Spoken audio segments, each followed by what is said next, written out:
ದೇಶ ರಾಜಕಾರಣದ ಭೀಷ್ಮ ಲಾಲ್ಕೃಷ್ಣ ಅಡ್ವಾಣಿಯವರಿಗೆ ಭಾರತ ರತ್ನ ಘೋಷಿಸಲಾಗಿದೆ. ಈ ಸಂದರ್ಭ ಅಡ್ವಾಣಿಯವರನ್ನು ಭೇಟಿ ಮಾಡಿದ ಫೋಟೋ ಹಂಚಿಕೊಂಡಿರುವ ಪ್ರಧಾನಮಂತ್ರಿ ನರೇಂದ್ರ ಮೋದಿ ಪ್ರಶಸ್ತಿ ಪಡೆದ ಹಿರಿಯ ನಾಯಕನಿಗೆ ಅಭಿನಂದನೆ ಎಂದು ಎಕ್ಸ್ನಲ್ಲಿ ಪೋಸ್ಟ್ ಮಾಡಿದ್ದಾರೆ. ನಮ್ಮ ಕಾಲಘಟ್ಟದ ಹಿರಿಯ ಮುತ್ಸದ್ದಿ, ದೇಶವನ್ನು ಹೊಸ ಎತ್ತರಕ್ಕೆ ಕೊಂಡೊಯ್ದ ಧೀಮಂತ ವ್ಯಕ್ತಿ ಅಡ್ವಾಣಿ. ಉಪ ಪ್ರಧಾನಿಯಾಗಿದ್ದ ಲಾಲ್ಕೃಷ್ಣ ಅಡ್ವಾಣಿಯವರು ದೇಶದ ಹಲವು ವಲಯಗಳ ಅಭಿವೃದ್ಧಿಗೆ ಶ್ರಮ ವಹಿಸಿದ್ದರು ಎಂದು ಮೋದಿ ಶ್ಲಾಘಿಸಿದ್ದಾರೆ.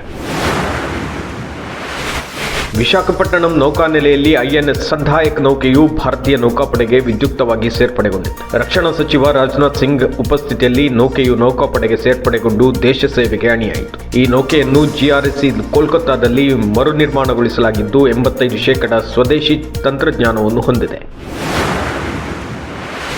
ಪ್ರಧಾನಮಂತ್ರಿ ನರೇಂದ್ರ ಮೋದಿ ಇಂದು ಒಡಿಶಾದ IIM ಸಂಬಲಪುರದಲ್ಲಿ ನಡೆದ ಕಾರ್ಯಕ್ರಮದಲ್ಲಿ ಭಾಗವಹಿಸಿ ಒಟ್ಟು 68,000 ಕೋಟಿ ರೂಪಾಯಿ ಯೋಜನೆಗಳಿಗೆ ಶಿಲಾನ್ಯಾಸ ನೆರವೇರಿಸಿದರು. ಈ ಸಂದರ್ಭ ಒಡಿಶಾ ಮುಖ್ಯಮಂತ್ರಿ ನವೀನ್ ಪಟ್ನಾಯಕ್, ಕೇಂದ್ರ ಶಿಕ್ಷಣ ಸಚಿವ ಧರ್ಮೇಂದ್ರ ಪ್ರಧಾನ್ ಉಪಸ್ಥಿತರಿದ್ದರು.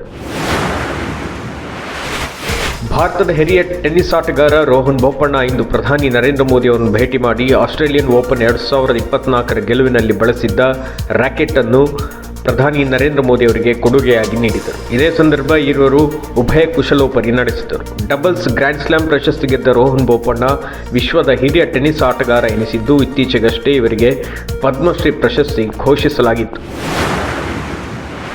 ಸೌತ್ ಆಫ್ರಿಕಾದಲ್ಲಿ ಜರುಗುತ್ತಿರುವ ICC ಅಂಡರ್-19 ವಿಶ್ವಕಪ್ ಪಂದ್ಯಾವಳಿಯಲ್ಲಿ ಭಾರತ ತಂಡವು ಸೆಮಿಫೈನಲ್ ಪ್ರವೇಶಿಸಿದೆ.